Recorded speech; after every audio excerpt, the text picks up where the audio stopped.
محمد صابر ابن مدينة تطوان كيعاني من مرض السرطان الغدد اللمفاوية.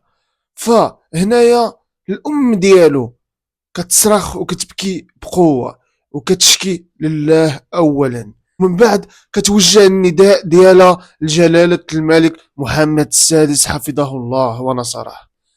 فبغينا حنايا نوصلوا هذا الصوت هذا، وبغينا نبارطاجيو ماكسيموم ماكسيموم ماكسيموم. بغيتك تبارطاجي، اللي عندك ضرة ديال القلب فبغيتك تبارطاجي، لان هذا الابن باقي في مقتبل العمر، وبغيناه ان شاء الله بحول الله يعيش ويكمل حياته، انه فريمون طفل باقي في مقتبل العمر ديالو. فتخليكم مع الام ديالو هنايا كتهضر على الابن ديالها بحرقه. تفرجوا الله معايا. يجازيكم بخير. انا كناشد سيدنا، انا كناشد سيدنا الاب ديالنا وكنقول له عاوني باش نقدر نكمل العلاج لبني. انا ما عنديش شي حل اخر وما نقدرش نشوف الكبده ديالي كيضيع حدايا وانا جالسه مربعه يدي. كنترجاكم اخوتي المغاربه الا ما توقفوا معايا. صابر في عمري 15 سنة كنعاني من سرطان الغدد اللمفاوية من شهر 6 وأنا كنتعالج عليه. مؤخرا الطبيبة قالت لي ما عندكش العلاج في المغرب، خصني ضروري نطلع نتعالج في أوروبا.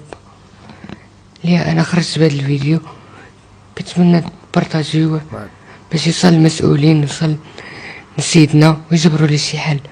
أنا باقي صغير وباقي خصني نعيش، باقي خصني نقرا في حالي اللي قدي.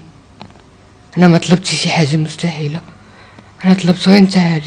انا كناشد سيدنا الاب ديالنا يشوف لي شي حل يعاونني نطلع نتعالج برا.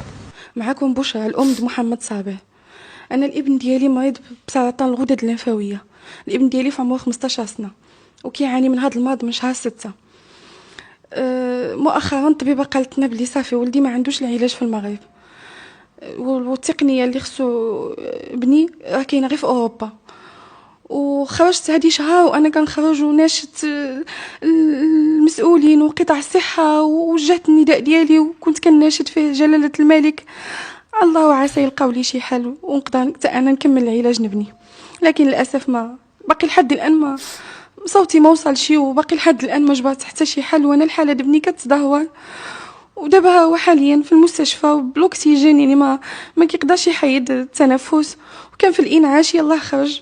حنا كنا اكتشفنا المرض في شهر 6، وفي الاول كان كيتلقى العلاج ديالو في المستشفى الجامعي في طنجة، وما كانتش استجابه. ومن بعد كنا طلعنا للرباط من شهر 9 وحنايا كنعالجوه هنايا في الرباط. خداهنا 2 بروتوكولات لكن للاسف ما وصلش استجابه كامله.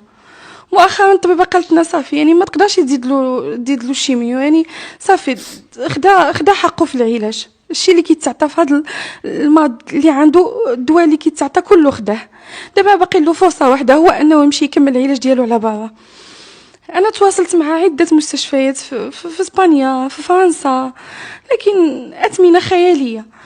فرنسا طلبوا لنا 500 مليون، اسبانيا هذه شهر وحنا معاهم في تواصل. مؤخرا فاش عرفوا انني ما عنديش ديك المبلغ اللي انا مطالبه به، صافي قالوا لي صافي ما غاديش نشدوا الحاله ولدك، لان عارفيني ما عاد غادي نخرج عند المحسنين والجمعيات باش نجمع ديك المبلغ هذا، مع ان مبلغ بحال هذا يعني صغير. فكان هذا هو الفيديو ديالنا اليوم. ما تنساش تبارطاجيه، تبارطاجي، ما غنقول لك اعمل لايك، ما غنقول لك تابعني، فهمتي؟ غا بارطاجي هذا الفيديو هذا وصافي، لان فريمون خصو يتبارطاج هذا الفيديو الا ما بقاتش فيك